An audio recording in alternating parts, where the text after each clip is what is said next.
प्यारे साध संगत जी, राधा स्वामी जी। पंडित लालचंद जी बताते हैं कि वसीयत बना देने के बाद जब सब लोग चले गए, उस वक्त सरदार बहादुर जी के चेहरे पर बहुत खुशी थी। आपने दोनों हाथ जोड़कर कहा, शुक्र है हजूर जी की अमानत हजूर जी के पास चली गई।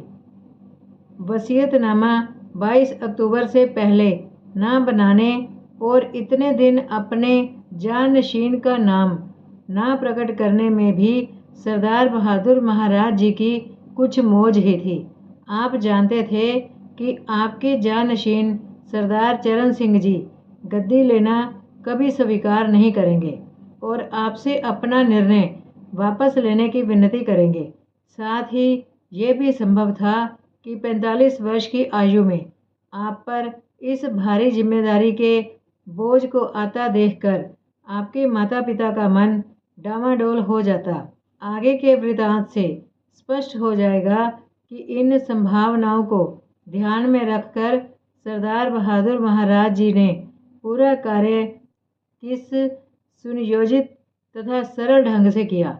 21 अक्टूबर की सुबह आपने सरदार हरबंस सिंह जी को, जो उन दिनों डेरे में थे, बुलाया और फरमाया, मेरी तबीयत अब ठीक है, आप आज सिकंदरपुर चले जाएं, वहाँ आपकी ज़रूरत है। इसलिए आज्ञा अनुसार सरदार हरबंस सिंह जी उसी वक्त सिकंदरपुर के लिए रवाना हो गए। जाने से पहले जब सरदार बहादुर जी के पास माथा टेकने आए तो हजूर जी ने सरदार चरण सिंह जी के लिए ये संदेश दिया, उनसे कहना कि बिल्कुल ना घबराएं। मैंने चुनाव के बारे में जो कुछ कहा है उनके फ़ायदे के लिए कहा है और महाराज जी के हुक्म से कहा है। देखें कि महाराज जी की क्या मौज है और महाराज जी क्या करते हैं। मैं उनसे बहुत खुश हूँ। उसी दिन शाम को सरदार बहादुर जी महाराज जी ने सरदार चरण सिंह जी की माता जी बीबी श्याम कौर से कहा कि मेरी तबीयत ठीक है, आप कल सुबह मोगा चली जाओ। आज्ञा के अनुसार आप 22 अक्टूबर की सुबह 6 बजे मोगा के लिए रवाना होगी। इस प्रकार सरदार बहादुर जी ने अपनी वसीयत बनाने से पहले अपने जानशीन के माता पिता को डेरे से भेज दिया ताकि वे आपसे अपना फैसला बदलने के लिए अर्ज ना करें। सरदार बहादुर महाराज जी ने वसीयत लिखने के बाद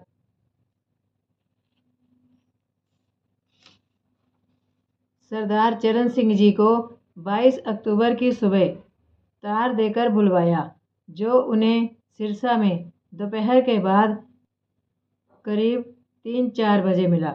आप तुरंत अपने पिताजी के साथ रवाना हो गए, लेकिन रास्ते में मोटर खराब होने की वजह से दूसरे दिन उस वक्त डेरे में पहुंचे जब सरदार बहादुर जी महाराज जी का अंतिम संस्कार हो रहा था।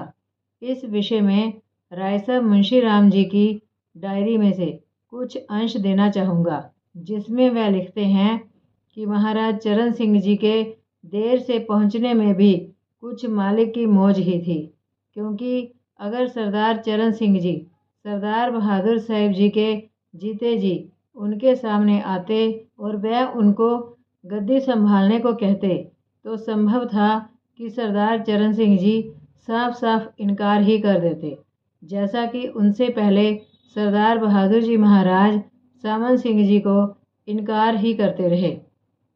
हजूर महाराज सामन सिंह जी को जब सन 1903 में गद्दी मिली तो बीबी रुको ने मुझे बताया कि गद्दी नशीनी के वक्त हजूर महाराज जी की आंखों से टप टप आंसू गिर रहे थे।